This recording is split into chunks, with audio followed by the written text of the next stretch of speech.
And that brings us to the other teams in the AFC North. I'm going to start with the Browns. We're going to save the Steelers and the Bengals for last. The good old Because the Browns. Browns are they're a team that I feel like could easily go either way, but they made all the right moves in the offseason this year. And really, this team is just dependent on now Baker Mayfield and their new head coach, Stefanski. You see, me and you, we've talked about this a little bit before, but we have kind of differing opinions on the Browns because I think the Browns have we both agree that the Browns have the chance to be good, but I think they're one of their main problems is that their guys you can bring in all the like superstars you want, but if they don't mold well together, and I know Landry and OBJ played together at LSU, but that was years ago, and neither of them were like they were good receivers, like they were really good receivers, but they weren't like stardom like they are now, kind of thing, like everyone knows them, which kind of puts it to where they want to be the guy, basically. And I think that Baker, a lot of the time, tries to appease OBJ, and you can't do that. You can't just, oh, I'm going to throw to OBJ, because that just then gets it to where you'll have like a Richard Sherman or like one of those better corners in the league just sitting there covering OBJ, and then Landry. They have their second guy on him. Landry's really good, like a really good receiver. Like he could be a number one easily on any other team. But since they have OBJ there, it's kind of like a conflicting kind of back when the Bengals had Terrell Owens and Ocho Cinco kind of thing, where they both kind of want to be that guy. And I think Landry is a little more okay with being the second guy than obviously T.O. was or anything. But I still think it's kind of the point where Baker's got to kind of juggle both of those egos kind of thing where and then they have guys in the backfield that are like really good backs, and it's like, who do you get the ball to more? Like, who gets more touches this day? And I think when teams win, like with the Patriots for the past couple of years, with them having all these star players, if you want to call them, with Gronk and Tom Brady and all them, I think those guys learned what it meant to like actually play as a team and what it meant to not be selfish. And I think that's why they've won so many like championships. Yeah, you can have all the skill in the world, but if you don't use that skill together in a mold kind of way, then nothing will happen with it. Yeah, and I think a lot of stability will come with Stefanski being the head coach there. You can kind of see that he's kind of the perfect coach for this job. Yep. You know, coming from the Vikings offensive coordinator position, he had Dalvin Cook. He had 2-star receivers in Thielen and Stephon Diggs. Yep. And a quarterback that was kind of unknown. And he's basically coming into the same situation, possibly with even better talent. A big thing, too, they kind of did plug in some holes on the defense. A lot of people don't give them credit on defense, but they were not that bad last year, especially with Myles Garrett. Without Myles Garrett, Myles Garrett, Mr. Swings helmets. Yeah, swings helmets. he definitely needs to be there for them to be good. But now that he's coming back, I think this team can definitely make a complete 180 from 6-10 to 10-6. I looked at their schedule, and I think they probably have one of the easiest out of all the AFC North teams.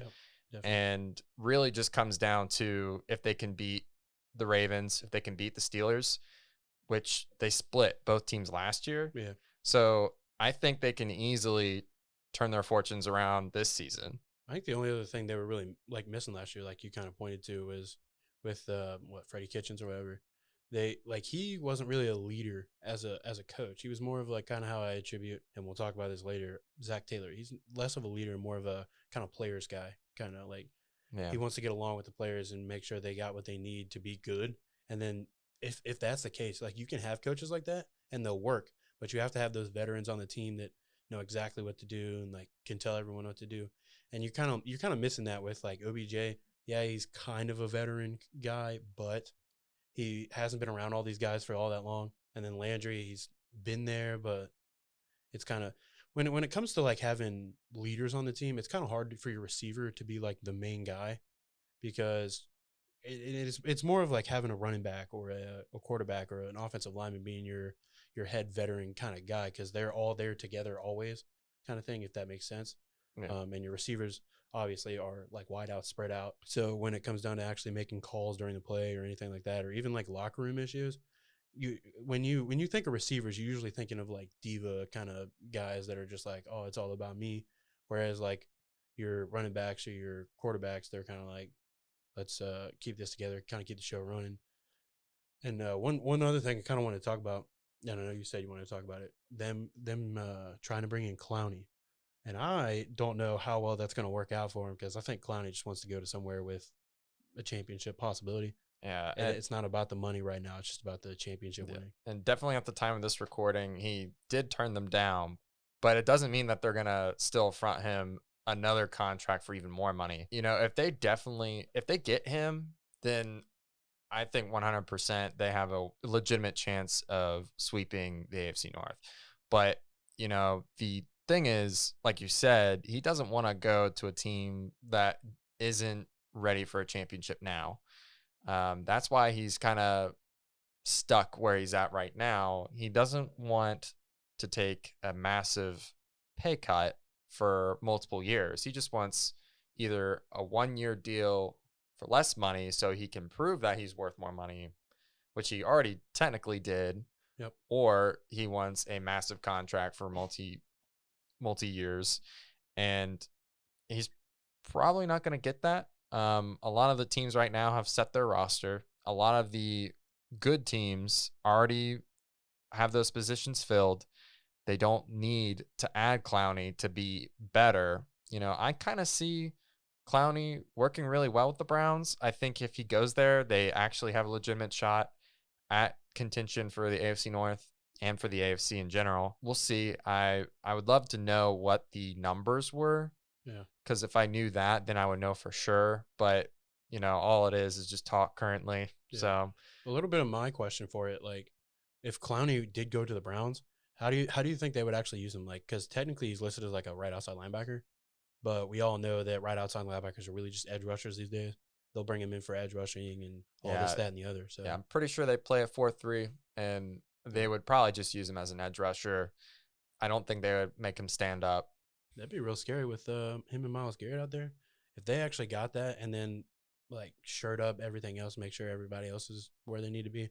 And like you said, their defenses are like a legit defense. Like they have pieces and they can win games. But if you get Clowney in there, honestly, I think whoever Clowney goes to, regardless, is just picked up like a major threat, and their defense just goes to that next level kind of thing. Which I don't know if teams in the NFL right now see that, but because like a lot of them are like, well, we don't really need him to be great. Which yeah, you're probably right. You don't need him to be great, but if you have him on there, that's just that extra like Oomph. that extra oomph, that next push you need just to go deeper and deeper into the playoffs. He's not gonna win you a playoff game, obviously. Like, or he's not a playoff game, sorry, but like he's not gonna win you a championship necessarily, like by himself. But he can win you a game or two. But yeah, he can clutch up a game or two for you, which would be pretty nice. Yeah, and another thing that scares me about the Browns in the future, they did just pick up 2 tackles in the draft and in free agency. Yeah. Conklin and Jedrick Willis. Yep, Jedrick Willis. Both I feel like are top tackles, one being in the draft and one being in the NFL. They're starting to build an offensive line that is scary.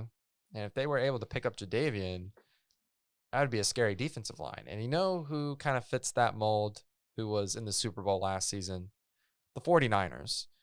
I do not want to play the 49ers twice every year. Oh, my gosh. That would be horrendous. And quite frankly, I would not be able to stand Baker Mayfield just being a big old jerk the entire time. He would just be like, does that thing where he hands the ball off and then sprints down the sideline with his freaking arms flailing. Can't stand his cockiness would get to me too much. Another thing too, we were talking about how important the coaching is and having Freddie Kitchens be more like a player's guy. He tried to be a player's guy, but there's examples in the AFC North of player guys working, like Mike Tomlin. And even though he kind of had a catastrophe with Antonio Brown, Le'Veon Bell, it wasn't necessarily his fault. It was more of just they wouldn't pay those guys. And Antonio Brown, we all understand he's self-destructed. He's self-destructed. And, Everyone on that team loves and adores Mike Tomlin. Only good reviews with him. And John Harbaugh is another really good coach that we just don't really talk about a lot. He's kind of a mixture between the two as well. He's a good coach, but he's also a player's guy. He seems to be really connected with those guys. He knows exactly what to say to them to get them fired up. And that's kind of like a Harbaugh thing, to be honest. Yeah, that's why I like Harbaugh as a coach, at least, is he really will get on to you. Like, if you're messing something up, like, you'll have some coaches that are like beating around the bush and they don't necessarily want to be that guy that's like, look, we got to get this going. But Harbaugh, you've seen him on the sidelines just losing his mind. Like, Yeah. we got to get this going right now. If we don't, we're gonna kind of thing. So that's me personally playing football for like a lot of my life. I like those coaches like that can just ignite a fire, because there's sometimes when you're with players and things. This is kind of a big focus when I was playing up at Tiffin in college. They would be like, well, you can have players like you have an offensive lineman, say you see a running back or a receiver kind of messing up a little bit, you can say something to him, but they're going to just disregard you because they're like, oh, he doesn't know what he's talking about. He's obviously not my position, he can't see what I'm doing kind of thing. But like when it's either a player in that group, like a wide receiver group, if another wide receiver comes to you and is like, look, you got to get this going, or a coach that really like pays attention to what you're doing, even like a wide receivers coach or a head coach or offense coordinator or whatever. And when they come up to you and they're like, look, this is what you need to do, this is what we need to get rolling, and you need to focus on this and not be, say, dropping passes or goofing off kind of thing. That really gets the players together and starts getting them a fire under them and get them rolling down the track better. Yeah.